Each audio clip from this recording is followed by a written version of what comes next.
Europe 1, 7h24, Thomas Soto. Il paraît qu'en privé, François Hollande répète qu'il veut clarifier sa situation personnelle au plus vite. Bonjour Caroline Roux. Bonjour Thomas. Sauf qu'il n'y a toujours aucune clarification en vue. Détrompez-moi. Non, toujours pas. Le chef de l'État déroule son agenda comme si de rien n'était. Il ira, comme prévu, voir le pape au Vatican en fin de semaine. Et ce que vous nous dites ce matin, Caroline, c'est que le sujet trieur-valeur est devenu complètement tabou à l'Élysée. Oui, il y a une devise. Y penser toujours, n'en parler jamais. À la simple évocation de l'affaire, Thomas, les visages se ferment entre agacement et malaise. Et les phrases tombent cinglantes par texto, au téléphone ou même en face à face.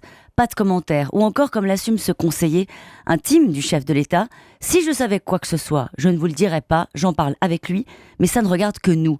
La communication parfois chaotique, vous le savez, de l'Élysée sur des sujets essentiels est, cette fois-ci, totalement maîtrisée. C'est une gestion de crise comme une autre, rien de plus tente de minimiser un conseiller. En fait, dans cet entre-deux, l'objectif est de déconnecter les histoires personnelles de François Hollande de l'agenda chargé du chef de l'État.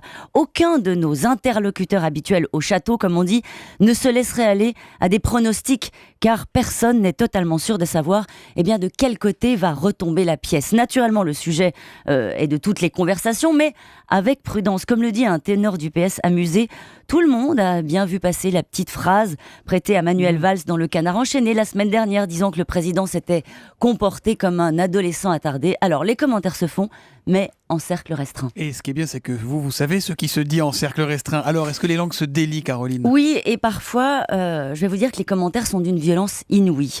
Tout ce que les détracteurs de la Première Dame n'osaient pas dire quand elle était solide aux côtés du président est aujourd'hui formulé. Si elle revient, j'arrête tout, dit un ami du chef de l'État, persuadé que Valérie Trierweiler a nui politiquement au président. Un autre, elle le plombe politiquement, elle n'est pas populaire auprès des Français.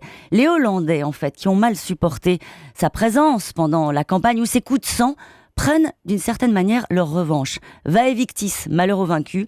Alors qu'elle a un genou à terre, le premier cercle serre les rangs autour du président et charge celle qui reste officiellement première dame. En réalité, ils commencent les uns et les autres à écrire la suite sur l'air de « La victime, c'est lui ». Cela dit, tous doivent avoir au moins un point commun, c'est l'envie d'en sortir de cette histoire, parce qu'il y a des risques de conséquences politiques. Alors naturellement, mais ce qu'ils craignent encore plus, et à juste titre, je dirais ce matin, c'est une sortie de crise qui ne serait pas honorable, pas respectueuse et pas maîtrisée. Aujourd'hui, plus que le calendrier, c'est réellement la manière qui importe. C'est fou ce que les langues de certains conseillers se délient dès qu'une première dame a le dos tourné. Cette situation, elle rappelle un peu ce qu'on avait connu du temps de la rupture entre Nicolas et Cécilia Sarkozy. L'info politique de Caroline Roux, tous les jours à 7h25 sur Europe 1. À demain, Caroline. À demain, Thomas. Bonne journée.